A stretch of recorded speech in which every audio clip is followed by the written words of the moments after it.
గురుకులం ఘటనపై సమగ్ర విచారణ జరిపిస్తామని సాంఘిక సంక్షేమ శాఖ మంత్రి బాల వీరాంజనేయ స్వామి తెలిపారు. కలుషిత ఆహారం తిని అస్వస్థతకు గురైన నెల్లూరు జిల్లా నాయుడుపేట గురుకుల పాఠశాల విద్యార్థులను మంత్రి పరామర్శించారు. ఆసుపత్రిలో చికిత్స పొందుతున్న విద్యార్థులతో మంత్రి మాట్లాడారు.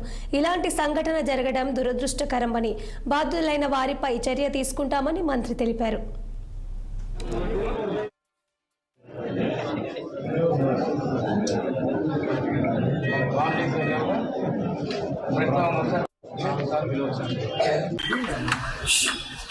ఈరోజు జరిగిన సంఘటన చాలా బాధాకరం అండి.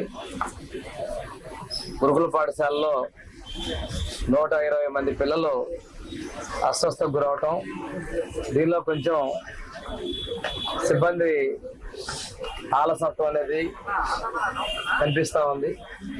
విషయం తెలిసిన వెంటనే నేను జిల్లా కలెక్టర్ గారితో, అదేవిధంగా డిసిఓ మరియు డిఎంఎన్హెచ్ఓ, స్థానిక శాసనసభ్యులు డాక్టర్ గారితో అందరితో మాట్లాడటం జరిగింది. విషయం తెలిసిన వెంటనే జిల్లా అధికారులు రావడం, స్పందించి చర్యలు తీసుకోవడం జరిగింది. కొంచెం తీవ్రంగా అస్వస్థతకు గురైనటువంటి పిల్లల్ని 7గురిని నెల్లూరు జనరల్ హాస్పిటల్ పంపించారు. జనరల్ హాస్పిటల్ సూపరింటెండెంట్ తోటి అక్కడ ఉన్న పీడియాట్రిషియన్స్ తో కూడా మాట్లాడటం జరిగింది. వాళ్ళ ఆరోగ్య పరిస్థితి కూడా నిలకడగా ఉందని చెప్పి చెప్పడం జరిగింది.